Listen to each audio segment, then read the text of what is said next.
Emerging Voices Fellow in the Department of Communication at the University of Utah.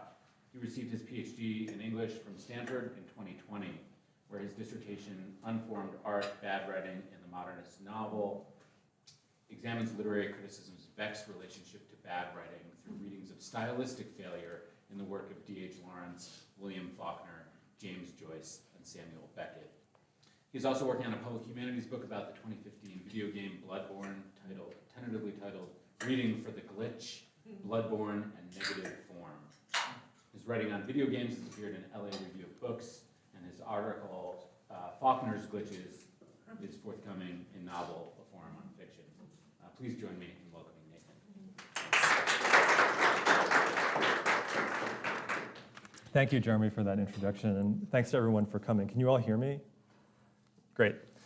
Okay, so in the broadest sense, this talk is about something relatively simple. What do we mean when we say that a text or a work of art, or indeed a talk, is about something? Such a statement, I want to start by suggesting, makes a broad and I would say minimally interpretive claim. It names a, if not the, main subject, plot, or question of the work under discussion.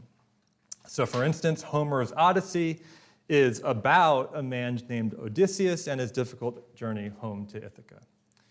Okay, so I've just started, and there already may be some quibbles here, because insofar as this kind of statement necessarily gives a summary of the work in question, you could say this is always an interpretation of a kind, right? But I am going to insist that there are degrees of interpretation. I do think sometimes in the humanities we forget that there are degrees of like anything. I also want to insist that we really take seriously what I'll call the normal conditions of use. So if you're reading a book and I say to you, oh, what's that book about? I think you know instinctively that I'm not asking you to give me, a sense of its meaning or to share like your pet theory about the book, right? Like if you're reading Dracula and I say, what's that about? I don't think you'd say, oh, this is a book about the relationship between language and reality. Or this is a book about the rise of bureaucratic technologies in the waning days of empire. Or even this is a book about syphilis. I think you would say, right, this is a book about a vampire who comes to London and terrorizes London. Like you tell me exactly, or you tell me what the book is literally about. Literally about. But of course, this brings me to the first thing that interests me about what I'll call the critical aboutness statement. For as the examples I just gave should made clear, we actually give these sorts of interpretive answers all the time in the humanities, using the word about, i.e., again, Dracula is about bureaucratization. But I want to suggest we only do this when we're playing the language game called doing criticism. In other words, I want to start by noting a kind of paradox of critical idiom or dialect or slang.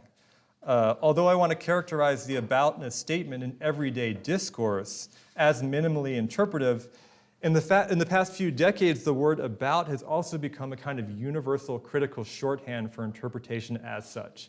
In fact, it may be the universal critical shorthand for interpretation. So here are just a few examples. I'll talk about the first in a moment, but and these are just from my random reading in recent months. Daniel Deronda is not merely a fictional history, it is patently about history. Ode on a Grecian Urn is, to put it bluntly, a poem about sexual violence. Through its provocative reflexivity, The Right Stuff, the film, is finally as much about the technological, technocratic system of Hollywood as it is about NASA's early years. Okay, so where did this, in my mind, counterintuitive use of the word about come from? It seems quite possible to me at this early point in the project that it did begin in the specialized realm of the academy. And so this is one of the interesting things about this word, is that it represents a, if not the, paradigmatic instance of academic language going mainstream.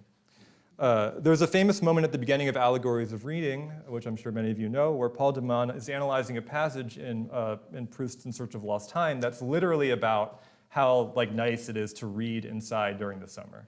And Paul de Man says, actually, this passage is about the aesthetic superiority of metaphor over metonymy. Okay, so for me, this is a key moment, I think, in the critical history of the word about, and it may indeed have been an influential moment. But if this sort of statement emerges in the academy, as I'm tentatively suggesting, it's now utterly ubiquitous. I mean, we see it everywhere whenever the interpretation of art is taking place. Just this week, I was reading a kind of think piece on a Taylor Swift song, as one does, and the author, Lindsay Zolatz, claims that the song is about the weaponization of memory, okay? So we see this kind of statement appear frequently in the New York Times, in the New Yorker, in video game websites like IGN, which are not academic at all, or in places maybe with a more humanistic or an intellectual sort of affiliations like The Ringer or Vice. And here we even have Hideo Kojima himself saying Metal Gear Solid 2 is not about singularity, but about the norms of society having a will of their own. On a basic level, the word about now means, in criticism broadly defined, the opposite of what it means in non-critical discourse. And video game critic Rob Zacny, I think, really hits this home in an episode of the really great video game podcast Waypoint Radio. So he's responding to a listener who's asking, what are some first steps, what are some initial steps I could take to become a critic, to do interpretation? And Zacny says, well, a fun exercise, for an aspiring critic is to ask yourself, what is this work of art about? And the answer is never literal. Okay, never literal. So what's at stake in this transformation of aboutness? This talk is part of a larger project, which is currently in the very early stages, on the concept of aboutness in criticism.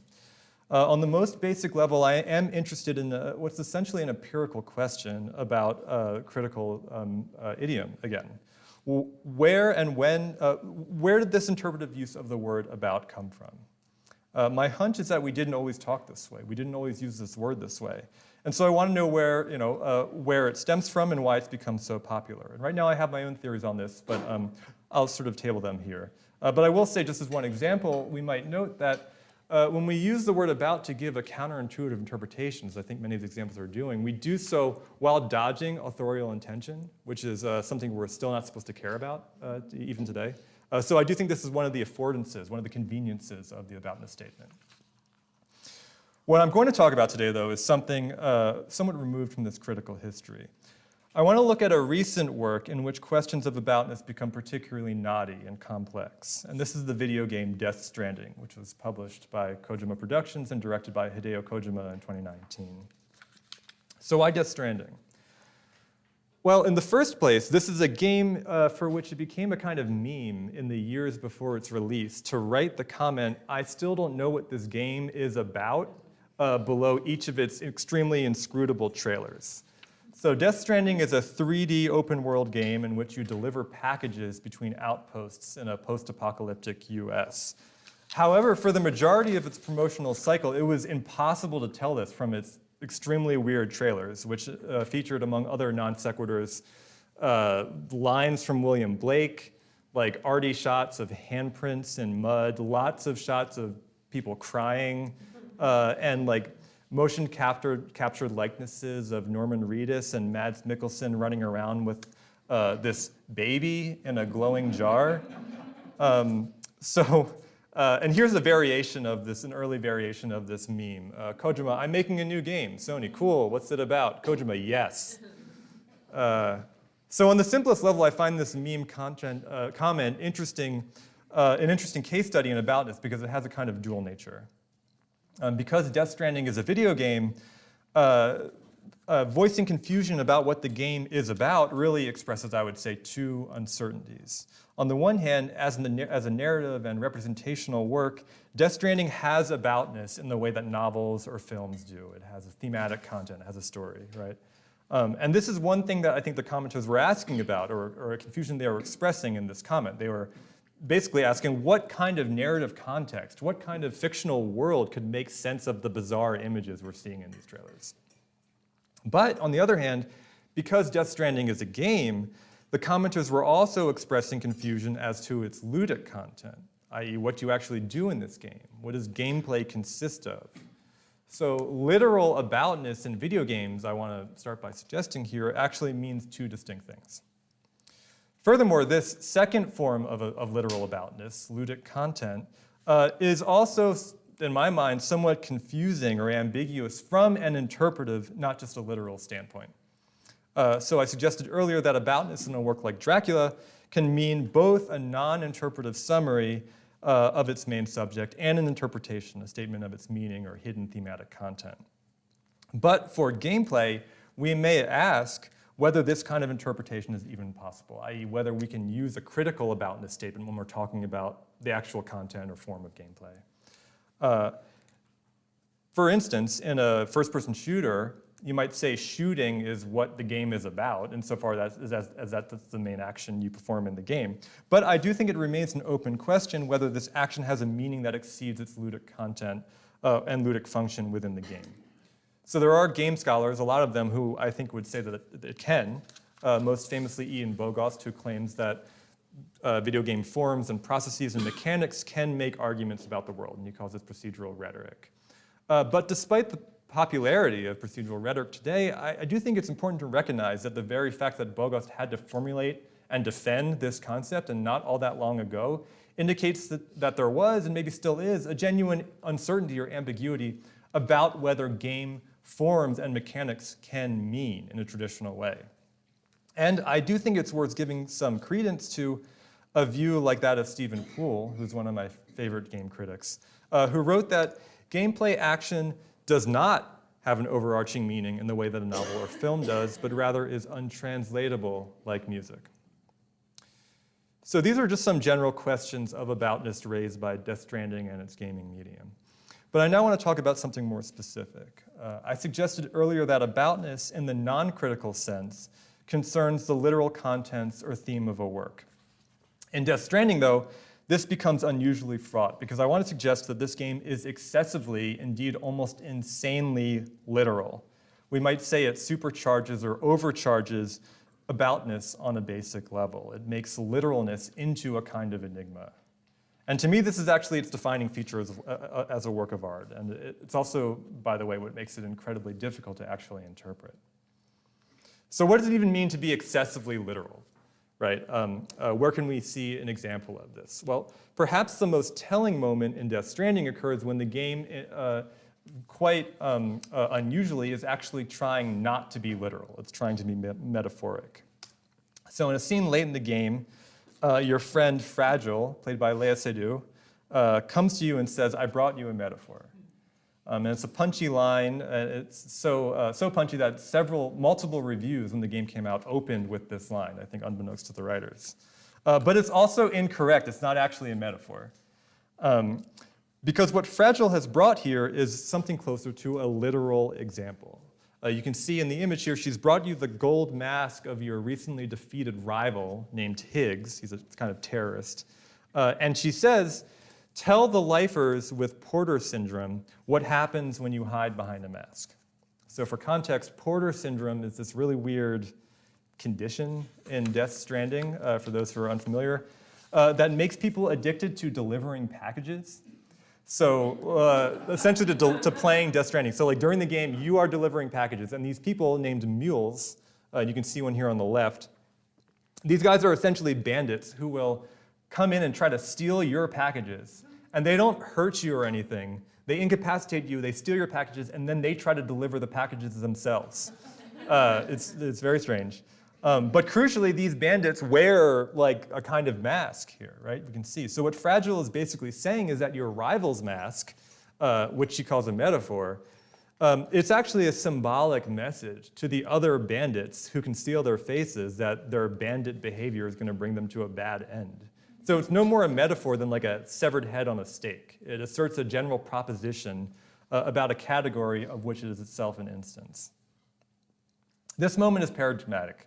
There is a kind of excessive literalness that happens everywhere in Death Stranding. And just as briefly, another prominent example concerns the characters' names. So in Death Stranding, most characters have names that express their primary attributes or roles. The main character, who's a porter, a delivery man, working for an organization called Bridges, and whose job actually involves building literal bridges, is named Sam Porter Bridges. There are also characters named Heartman Dead Man, and my personal favorite, Die Hard Man. So some suggest that this naming convention links Death Stranding to the tradition of medieval allegory, which is a narrative genre in which character names express concepts that necessarily exceed them. For instance, prudence or pride. But once again, the opposite is actually true here. In allegory, the names, again, exceed the characters, right? Whereas here, the names derive purely from the character's literal attributes. So this convention of naming harkens back not to allegory, but in fact to something like restoration drama. We're dealing again with an issue of supercharged literalness, not of excessive figurality. And on this point, the most telling example is probably this guy Hartman, who is a scientist who suffers cardiac arrest every 21 minutes and dies. So Hartman's constant dying and reviving has actually mutated and deformed his heart so it resembles the iconic symbol of a heart, like a Valentine's heart. So in this case, the literalization is actually twofold. Not only does Hartman derive his name from a literal attribute, his heart, but this heart itself literalizes, i.e. makes fictionally real the conventional symbol of a heart.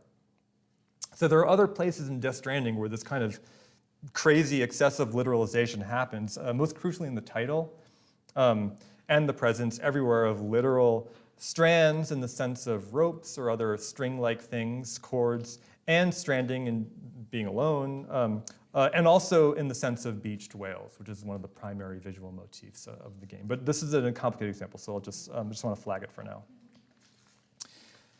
Instead, I want to take a little longer looking at the game's, to me, most interesting case of literalness.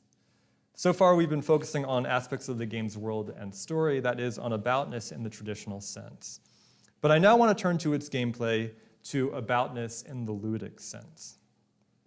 So let's take a step back and recall that Death Stranding, at its core, is a game about delivering packages.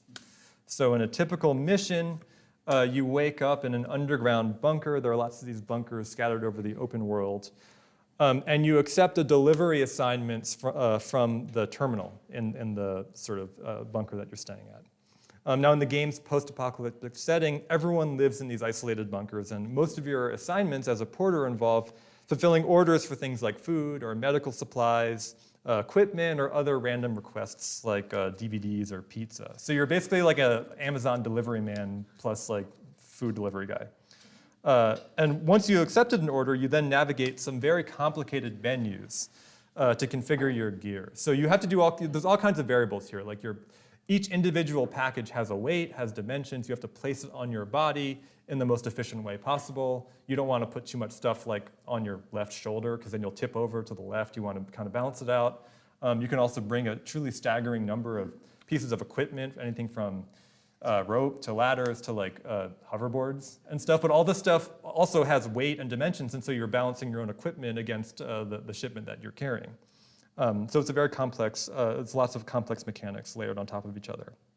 And then you're still not out underway yet. You then have to go into your 3D map and plot an optimal delivery route, taking into account things like weather forecasts, elevation change, things like streams, occasional ghosts.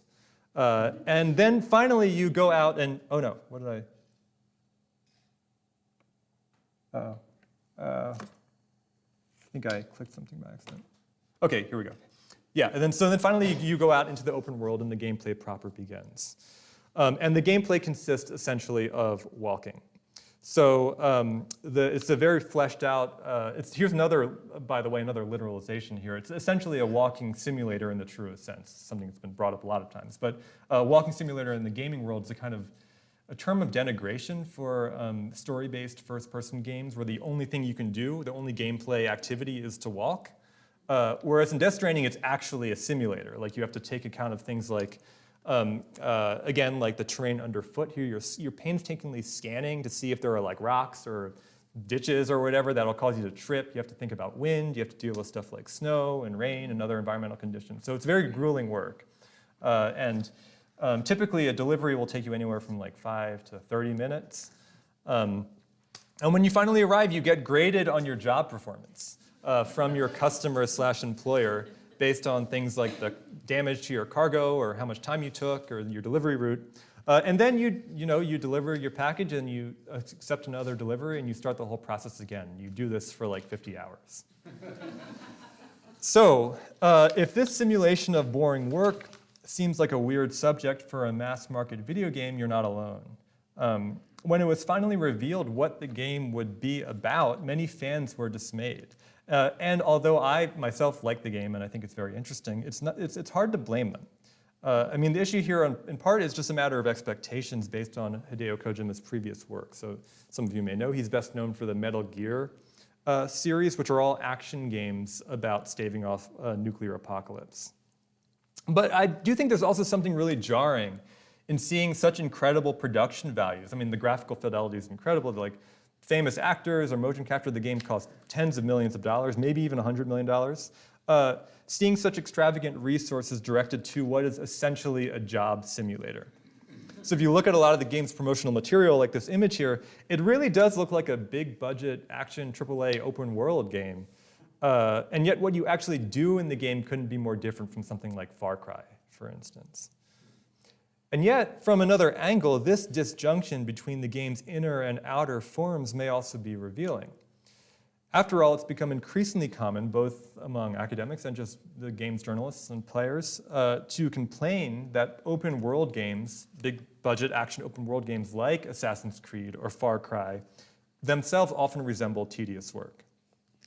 So in the Assassin's Creed series, for instance, you play as this kind of super-powered, godlike hero who rampages around these incredibly beautiful 3D environments, expensive 3D environments, while doing amazing things like slaughtering whole armies and jumping off 200-foot statues. But what you're actually doing is engaging in an extremely limited series of pretty mindless activities over and over again, often for like 100 or more hours. Raiding the same forts, clearing identical caves, while the game constantly reminds you of how many of these activities you still have left to do. You have this ever-ballooning list of assignments, even though they're purportedly optional. So these games are commonly referred to as checklist games. These are works where spectacular fantasies of violence and power merely conceal the fact that their main pleasure, if we can call it that, is that of slowly checking off a list of boring chores. Basically, they present fantasy in the form of a job. So considering this, right, we might say that Death Stranding simply literalizes, or a Russian formalist might say lays bare, the work-like or job-like aspect of its 3D open world genre. However, we don't actually need to stop there. We don't need to stop just with the genre of the open world AAA game, because it's not uncommon today to also see single-player games as such compared to jobs. And here I'll cite Stephen Poole again, who writes in the 2008 essay that single-player video games now, quote, seem more and more to resemble work. They hire us for imaginary, meaningless jobs that replicate the structures of real-world employment. Increasingly, video games seem to aspire to a mimesis of the mechanized work process. Or for another example, here is Michael Clune in his really excellent memoir, Game Life, writing about the original Super Mario Brothers from the perspective of his childhood self. I'll read the passage. They should be paying me to do this shit, I thought all through January, monotonously stuffing Super Mario down chutes and up ladders.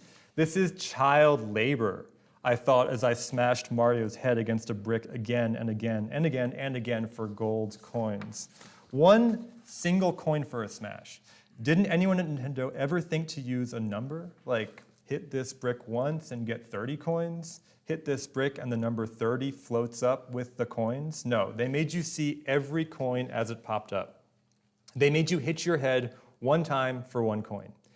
In the industry, they call this principle making the player work for it.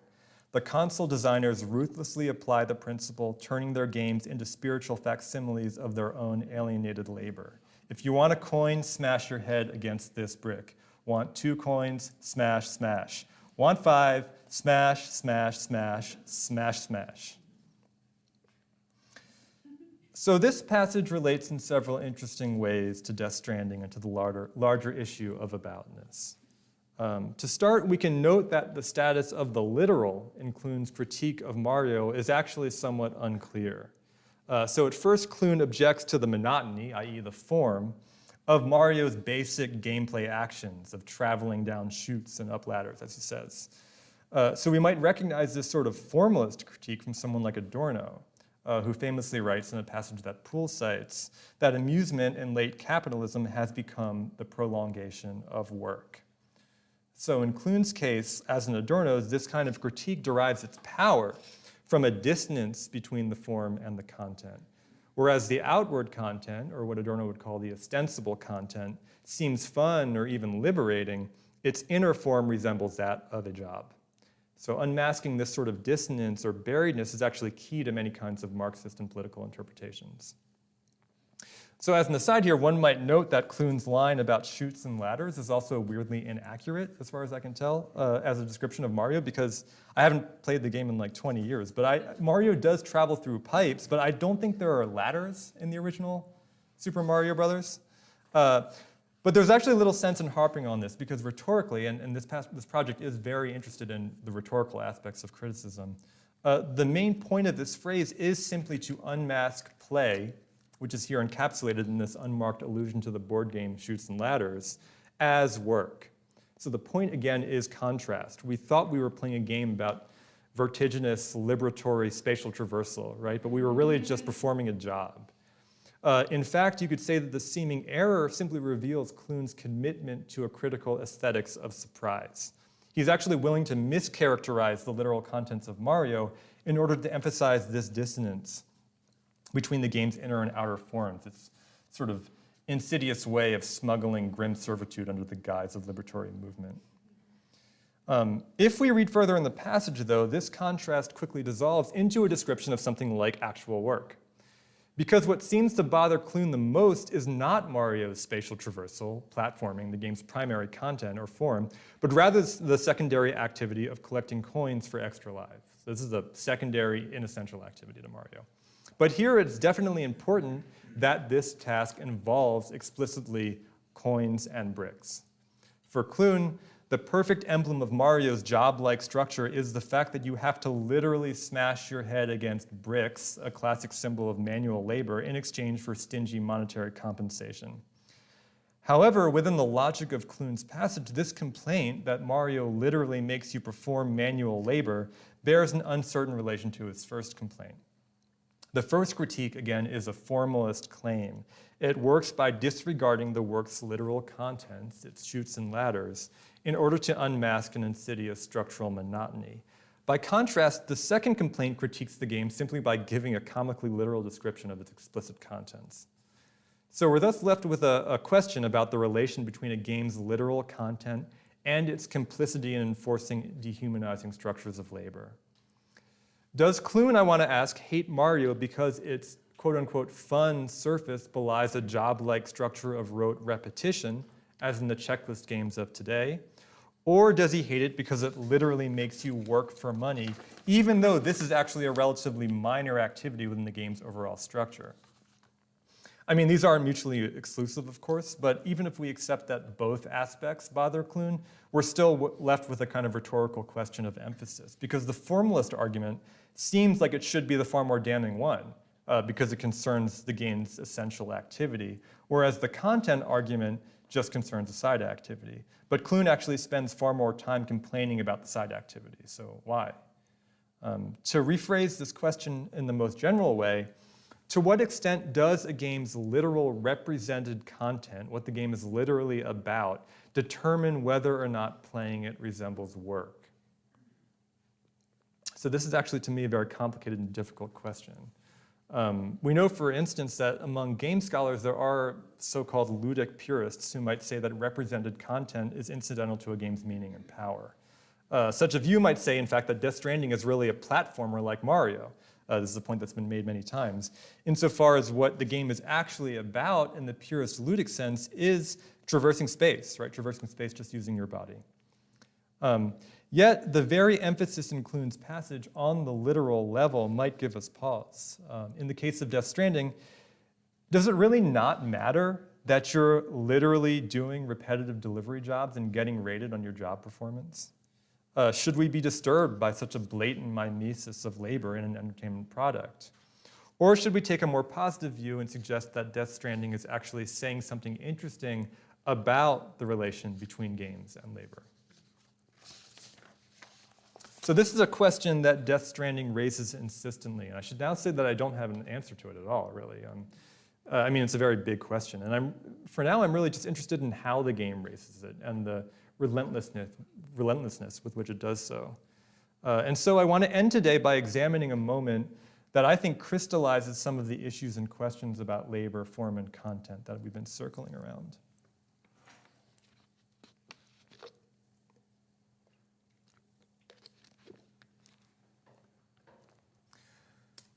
Okay, so this moment occurs about a third or a quarter of the way through the game. During one mission, as you've already completed all your pre-delivery prep, and you're getting ready to head out, on a routine delivery of emergency supplies to a nearby city, a postal worker who is actually the villain Higgs in disguise shows up and tells you that he has an extra package to add to your load. So he hands you this mysterious package, which we can see here, very ominous. And then you have to go back into the pre-delivery menu and actually reconfigure all your gear to take account of this new bit you have to add. And when you do, you learn that the package contains a small thermonuclear bomb. So there's a lot of interesting stuff happening here, and I won't be able to get to everything. I really could talk about this moment for a while. But the strangest thing to start is what it does with suspense. So even though we know that the package contains a bomb, and that Sam is now putting an entire city at risk by carrying it, he himself doesn't know. And so we still get this whole scene like 5 minutes later, 10 minutes later, in which Sam and Fragile both realize what's in the box, and then the actual mission starts where you have to go dispose of the bomb. So the scene presents this box as like a big mystery, and then it immediately ruins the surprise. So there is a kind of Hitchcock connection here that we could talk about later, but I'm going to table that. So I'm going to say this moment is weird. It's weird just from the perspective of suspense. And what makes it even weirder is the way it spoils the secret. Because first of all, the fact that we find out in the package interface is actually, to me, a little psychologically jarring. For although the game never states this explicitly, this menu where you're configuring your packages and choosing how to place them on Sam's body and what gear to bring, it seems like it should sync up, however abstractly, with Sam's point of view. So we could say it's actually a kind of inchoate psychological interiority. And the description of the nuke itself supports this, since the hint it gives to the player seems almost to be written in Sam's point of view. Fragile needs to take a look at this, right? So the scene uses Sam's verbal register and a menu representing his own private interiority to transmit information that he doesn't know, a thought that Sam could never think.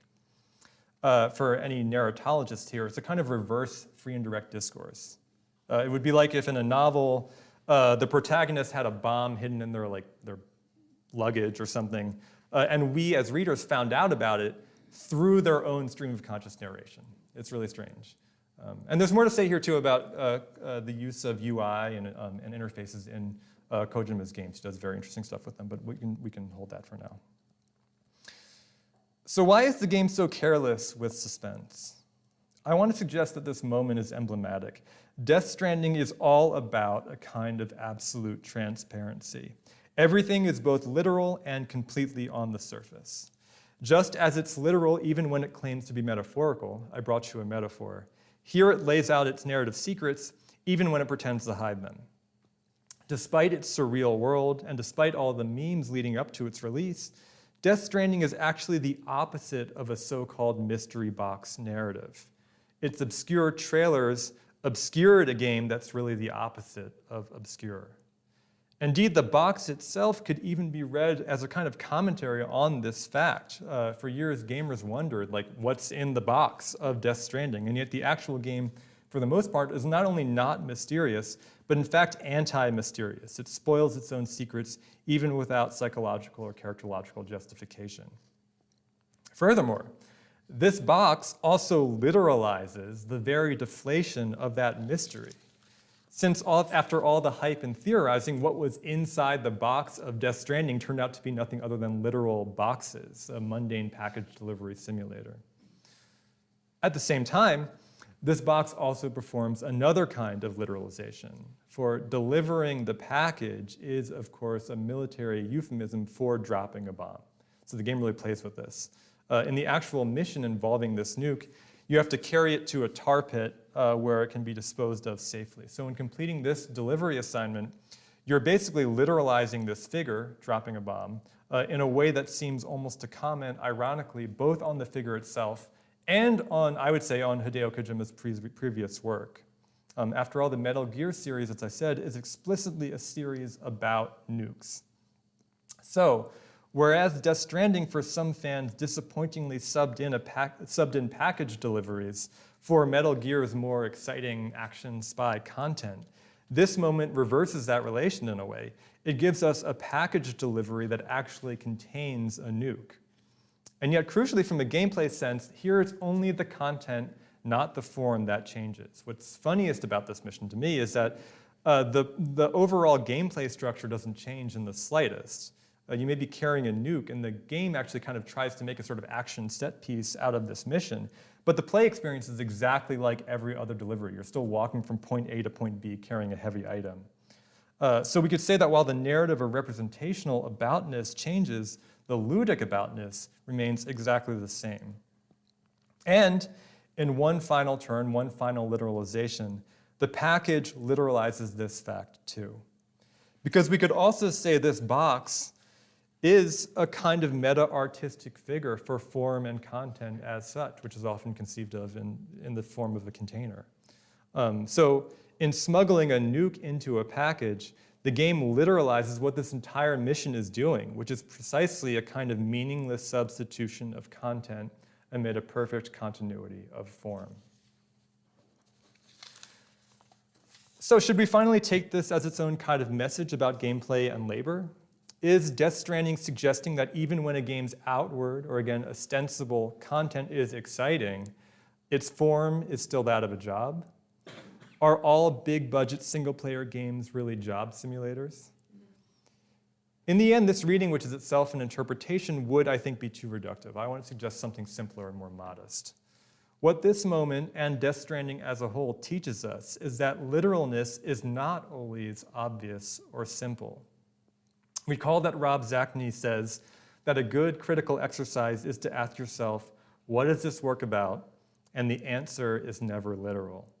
But a work like Death Stranding shows that sometimes what works are literally about can be far more complicated and confusing than anything we could add in our most fanciful or elaborate interpretations. Death Stranding, that is to say, challenges our interpretive instincts, our habitual play with the word about, not with its obscurity or mystery, but instead by showing us exactly what's in the proverbial box. Thank you.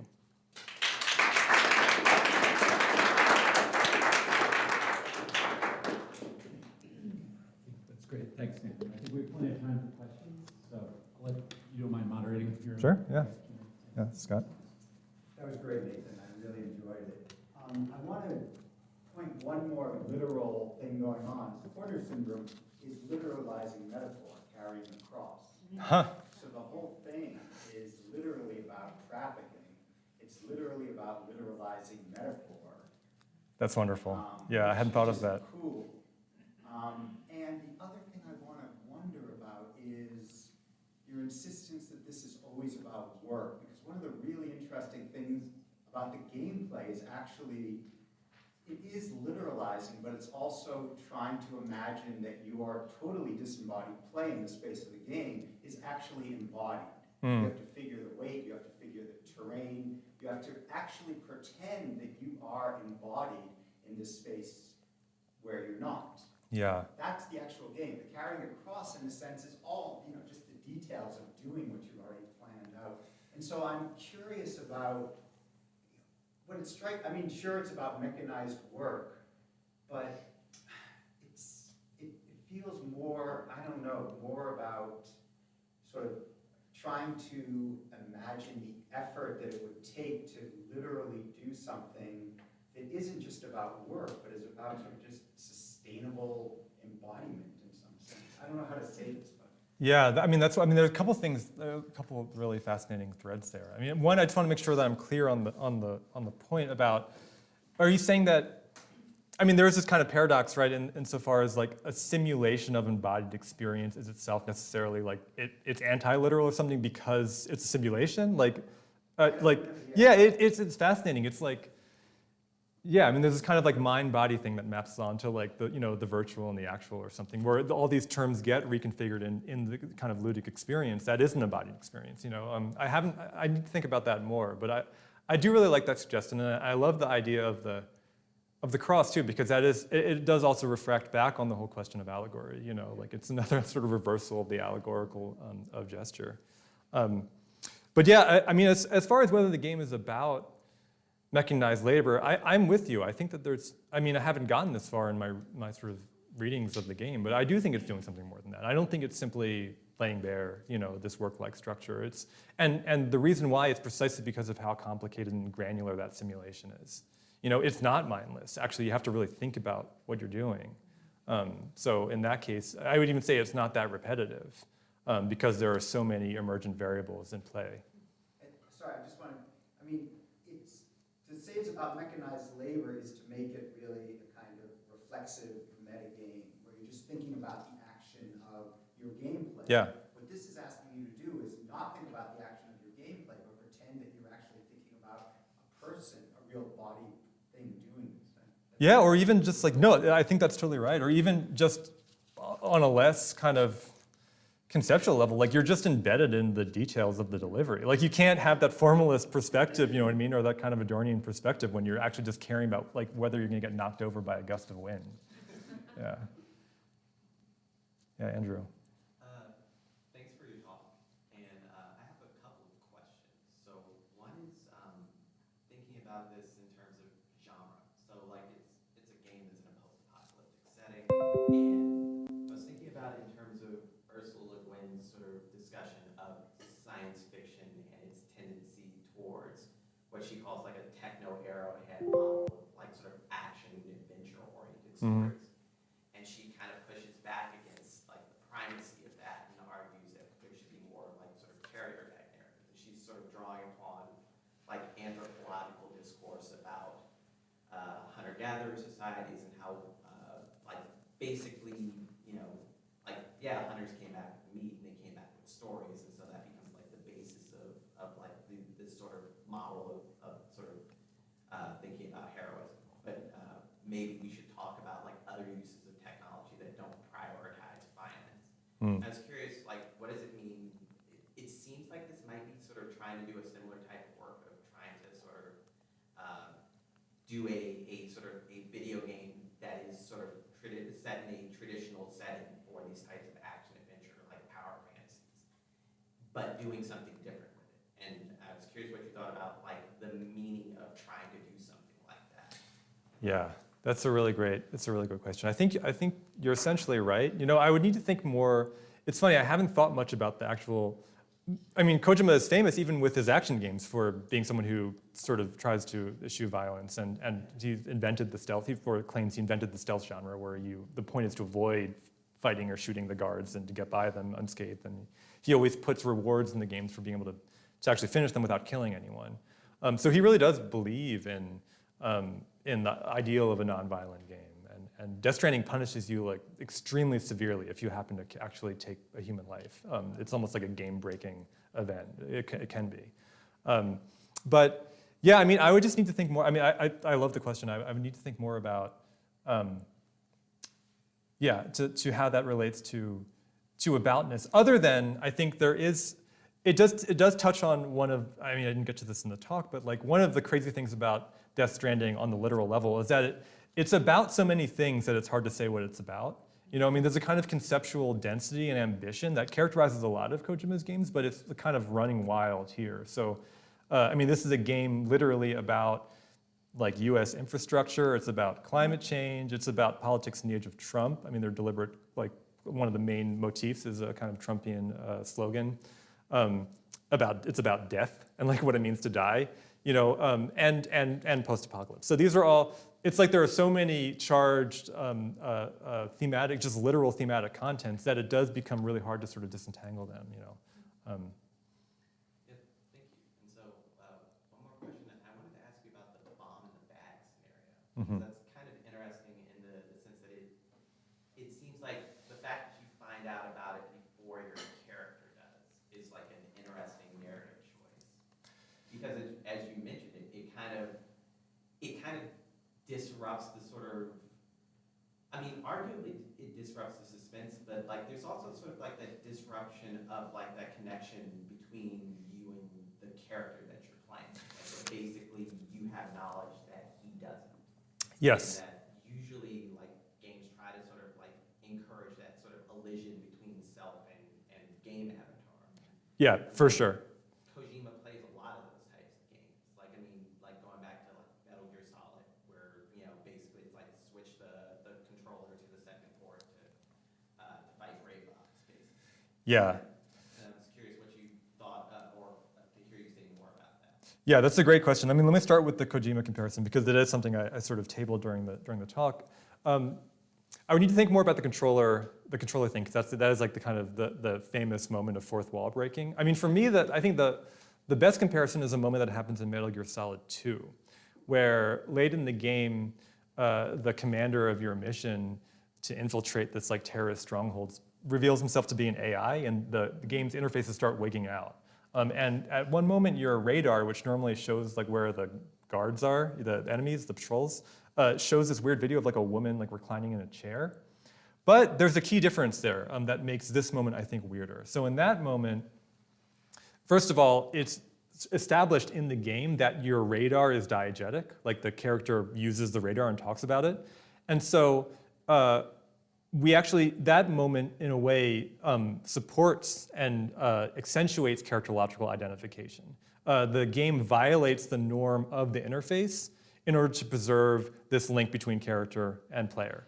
Whereas here, the game preserves the norm of the interface. The interface and the package interface always shows you a package's contents and has a kind of godlike, transparent view of what's inside the packages. So it preserves the norm of the interface, but violates characterological identification.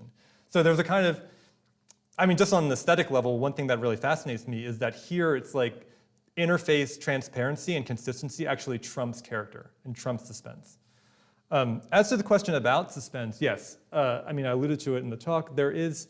I believe this is a deflationary and disruptive of the suspense, but one could say this is the very paradigm of Hitchcock's bomb model of suspense, right? Which Hitchcock says, if characters are having a boring conversation at a restaurant, one way to increase suspense is to show the audience that there's a bomb under the table. So you could say this is exactly what this is doing here, right? But I think it's much weirder and less, if it is trying to do that, it's less effective. And part of the reason is because in Hitchcock's model, we don't literally place the bomb on the unknowing diners and then control the diners' movements and yet like decide not to make them run away from the bomb or something. Like, whereas here, we are, the kind of the power and intention of the moment is precisely this realization that we are placing the bomb on the person of Sam. And now we're going to control his actions, right, in a state of total helplessness. Finally, the thing that disrupts suspense even further is that the game dissipates the suspense immediately. Like, whatever suspense it creates through this disjunction of perspectives, like 5 minutes later, then there's this whole scene where the characters make a big to-do about the bomb, and then they have this other mission where you have to go destroy the bomb, where identification is reestablished between character and player. So maybe it's a case of just too many things in the air at once, you know. But for me, it really does feel like it's like the perverse, kind of ineffective form of Hitchcock's model. Really love this. I'm coming from a different discipline, so let me know if my question doesn't make sense. But I'm really curious about sort of modes of play. So this is a video game junkie question. Modes of play that try to break games, sort of like the ecosystems of incomplete games, testing, finding bugs, and then having moments of disillusionment within the game itself. So Dunkey's videos on YouTube are all about the bugs and the glitches. He's got multiple videos about Death Stranding, sort of describing his emotional journey playing the game multiple times through. So I'm just curious, how do you think through modes of play that deal with rupture, disjuncture, and also thinking about what that means in terms of trying to think about aboutness? Like, are aboutness narratives cohesive? Do they become less effective when you find these moments of disruption or rupture? Yeah, it makes. I really love that question. Thank you. There are a couple of ways to go with it. I mean, let me sort of think through here. Because first of all, this is totally provisional and speculative, but one of the tasks of the larger critical history I'm trying to do has been, like, I need to make some delimitations of the concept. You know, I can't just be writing about interpretation or about criticism. And so one thing that seemed to me like I'm starting the most general level here. That seemed to like a kind of a rule, or at least a norm of the Aboutness statement, is that it concerns content. It does not concern form. So I'm a formalist. I mean, all my work has been about form so far.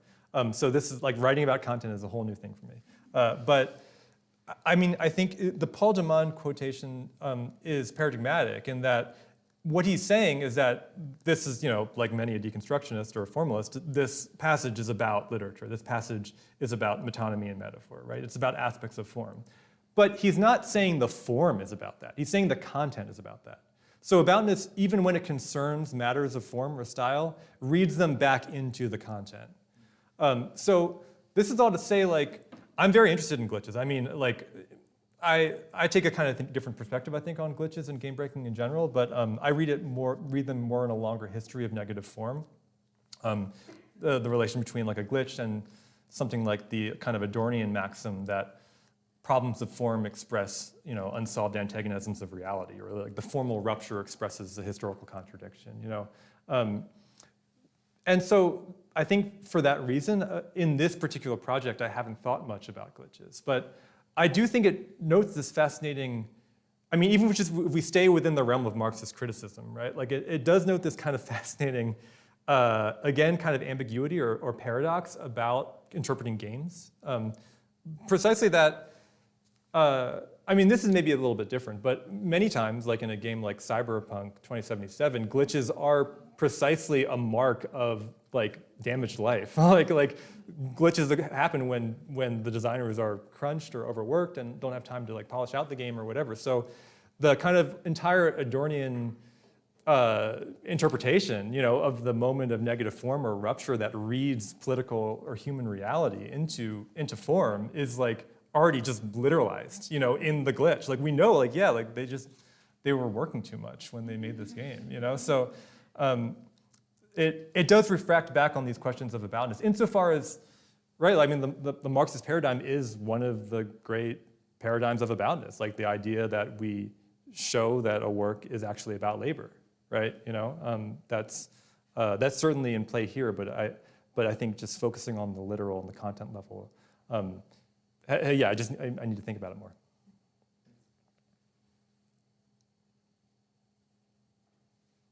Jeremy. Thanks, Nathan. That was so great, and it's given me a lot to think about.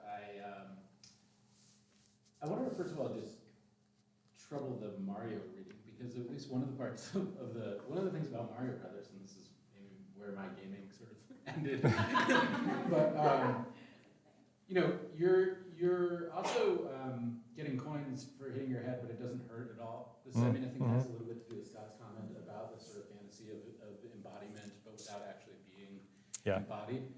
There's also, of course, a kind of wish fulfillment or fantasy in the entire game, which is that there are two plumbers who are now here on a heroic adventure to save a princess from monsters.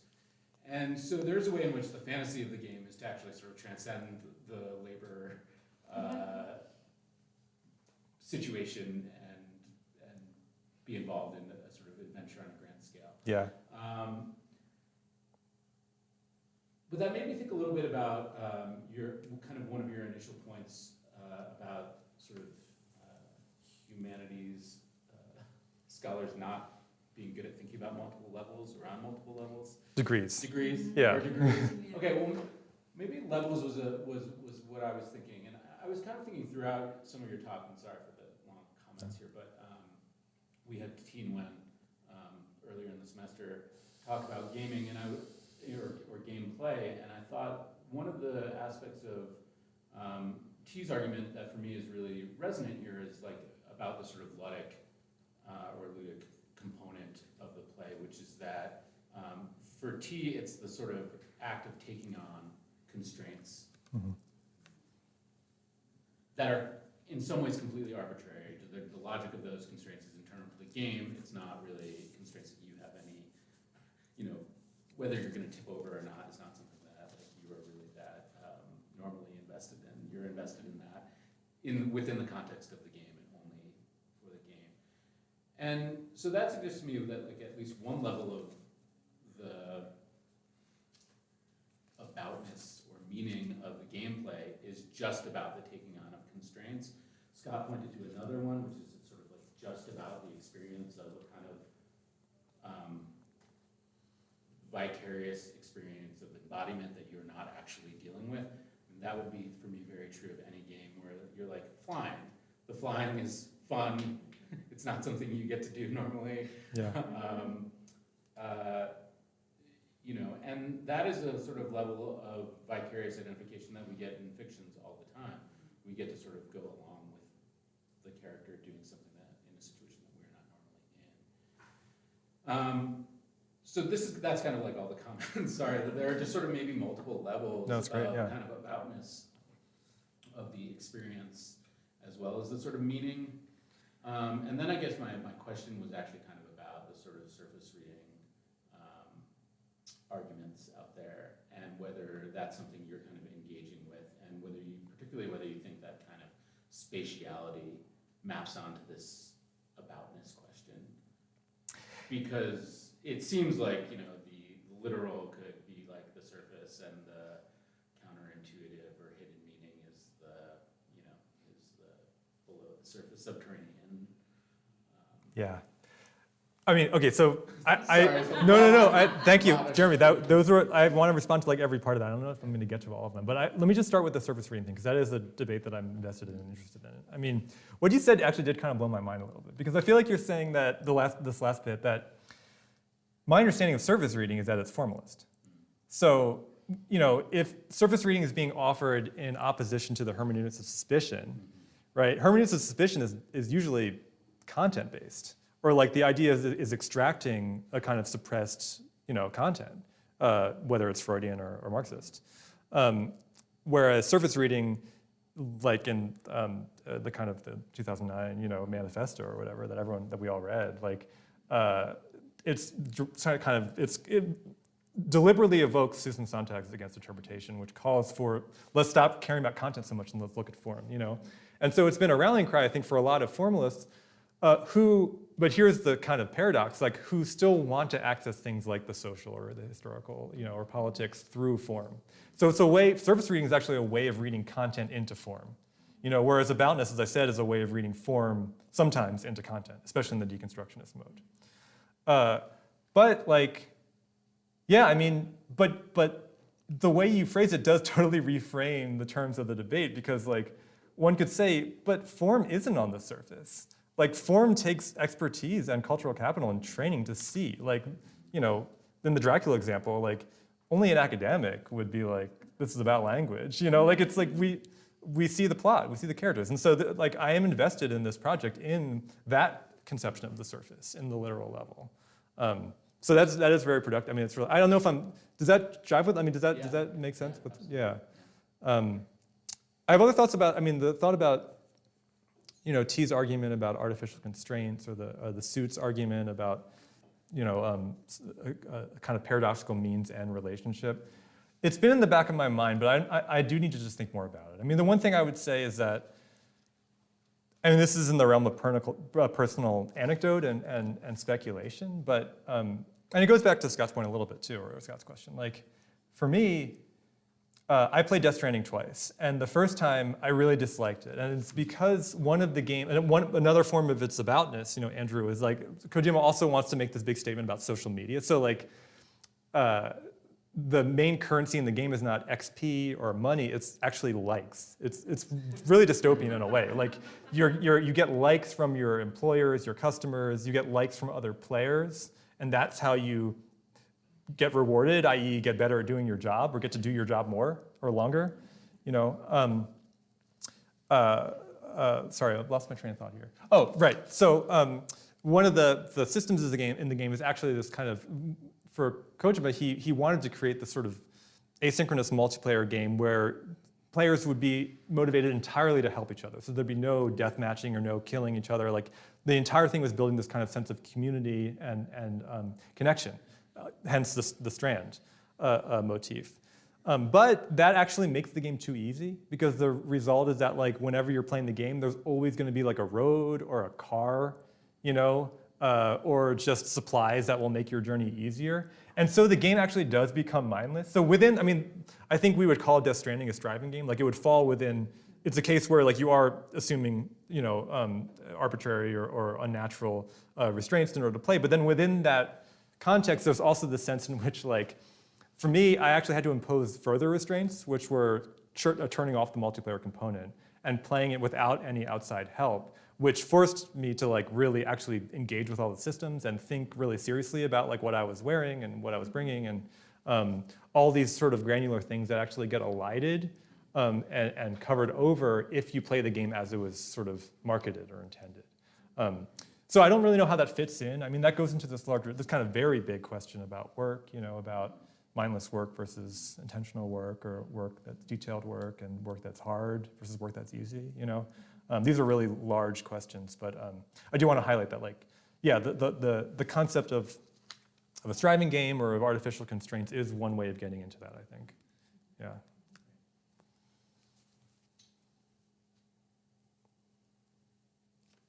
So first of all, wonderful talk, Nathan. I really enjoyed it.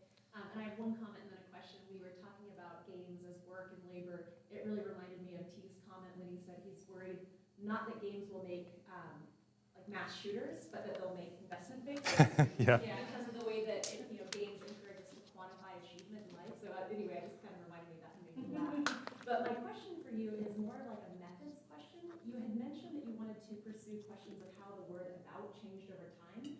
I'm curious if you plan on employing any like computational linguistics there to see like how the word about literally changed over time. I would love that. I mean, it's not something that I have expertise in, or training in, but I mean, yeah, that would be hugely helpful. Because my suspicion is that there was a moment when just everyone started talking like this. Like, it's truly like, where did it come from? When did we start saying this? I mean, so I was talking to a friend the other day, and he raised the possibility that what the word about is actually about is the financial crisis, because all these academics couldn't get jobs and started writing for places like Vice, you know, or like even like IGN. I mean, that's, you know, couldn't prove that now, but that's just to say, like, I think I am genuine. Like I say, this is in some ways an empirical question, you know, and so I'm interested in how critics used it. I mean, a word search would be difficult because about's such a common word. You know, that's the problem. I mean, I've tried that a little bit. Like, you look at old books of criticism and you can get 1 million hits for about, but they're not necessarily using about in this way, you know. Like a stop word that we usually get stripped out. Yeah, yeah. Have you tried Google Ngrams? No. So Ngrams, it's based on a percentage of use, similar to Google Trends. So if you type in just the word about, it'll show you the percentage of use over time. So you can see, is there, you know, in 2008, did people start using about Yeah. in text? The thing is, like, I just off the top of my head, like, not knowing anything about quantitative, you know, like I just feel like the thing about the critical about is that you wouldn't use it for, like, you would use it, at most it would be like one more instance per article, you know, but there are probably so many instances per article, it might be hard to. Right, but then if you're looking at it as a percent change, right? Okay, you might still start see to the one, see- yeah, okay, And that it would be. goes like by 0.01%. Yeah. Right? And you can see the upward trend or downward trend, whatever. That is helpful. Go to academic databases or something too to see Yeah. academia how the use of the But word about that changes. uses, well, you know, wouldn't get how the use changes, but you would get the usage, and it Yeah. scans things like Google Scholar, so it gets all that OCR stuff. So if people are using more abouts over time, You know, it's like a starting point. no, that's really helpful. And you know what? It also makes me realize that, so just go back to one of my slides here. I wonder if an effective search might actually be to search for the word in titles, Yeah. because I don't think no critic would be like, you know, Dracula is a book about a vampire or whatever. Like, that wouldn't be a title of an essay. But we see, you know, Chants of Senar, which I haven't played, is an alluring adventure game about connecting people through the power of language. You know, I just think that that's a title that wouldn't have been written, you know, until a certain point. I don't have any proof of that, but yeah. So I wonder maybe that would be helpful too. You could try also if you like can get a corpus, so not just like searching, but if you can get a corpus, you could do some topic modeling or something. Yeah. That might reveal some kind of trends. Yeah. But that's a shot. I would love to talk actually with all of you more about this, because that would be extremely helpful. Yeah. We have a gift for you. Oh, wow. You gave us a talk, and I hope we can give you some lunch. But we also have a Tanner Humanities Center 35th anniversary Beautiful. tumbler. Thank you. I hear you can put hot drinks, cold drinks, gin and tonic, just tonic. Truly amazing. Just wine. Yeah. Thanks so much. Thanks so much for being here today. Of course. Thank you for everyone. Yeah.